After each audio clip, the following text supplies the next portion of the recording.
ఇప్పుడు దేవుని ఆత్మ కలిగిన బిడ్డలు, బాధ్యత నెరిగిన బిడ్డలు, దేవుడు నెరవేర్చమన్న భారం ఏంటో, సాధించమన్న బాధ్యత ఏంటో ఎరిగిన బిడ్డలు ఇదిగో యెషయాలాగా స్పందిస్తారు. ప్రభువా, ఇదిగో నేనున్నాను,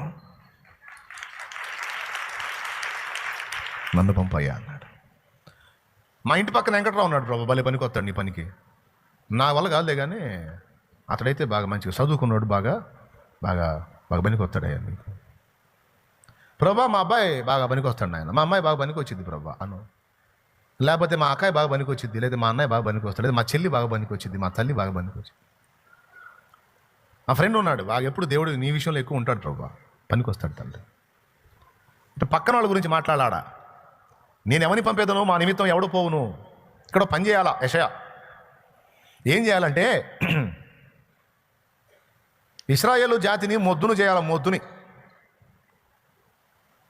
అర్థమైందా? మొద్దును చేస్తే ఆ మొద్దు నుంచి చిగురు పుట్టాలా.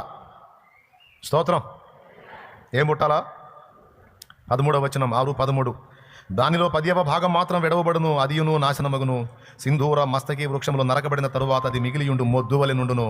అట్టి మొద్దు నుండి పరిశుద్ధమైన చిగురు పుట్టును. యేసు ప్రభుకున్న నామములలో చిగురు అనే పేరు కూడా ఒకటి ఉంది ఆయనకి. యెషయా గ్రంథం 11వ అధ్యాయం 1వ వచనం, యెషయి మొద్దు నుండి చిగురు పుట్టును. సరిపోయిందా లేఖనం? రైట్.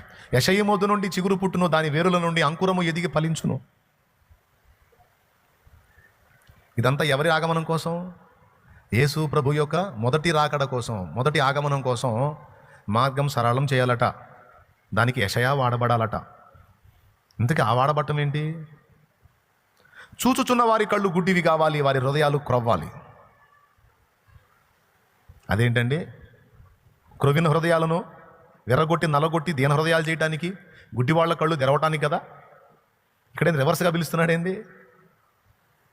నాటి యెషయా పిలుపు అప్పటికే త్రోవ తప్పి చెడిన స్థితిలో ఉన్న ఇశ్రాయేలు జనాంగాన్ని అందులో పరిపూర్ణం చేయటానికి పంపబడ్డాడు, పిలువబడ్డాడు. దేవుడు అనవసరంగా ఒకరిని అట్లా తయారు చేయడు. నేను ఫరో హృదయమును కఠినపరచెదను, వాడు మిమ్మును పోనీయడు, అయితే నా మహాబలం ఏందో వాళ్ళకు చూపిస్తాను అంటాడు. ఏమయ్యా, మోషేని నువ్వే వెళ్ళి ఆ ప్రజల్ని పంపమని అడగమని చెబుతావు. అప్పుడు నేను పోయి అడిగినప్పుడు వాని మనసుని కాస్త కదిలించి వానికి దయ పుట్టించి పంపేటట్టు చేయాలి.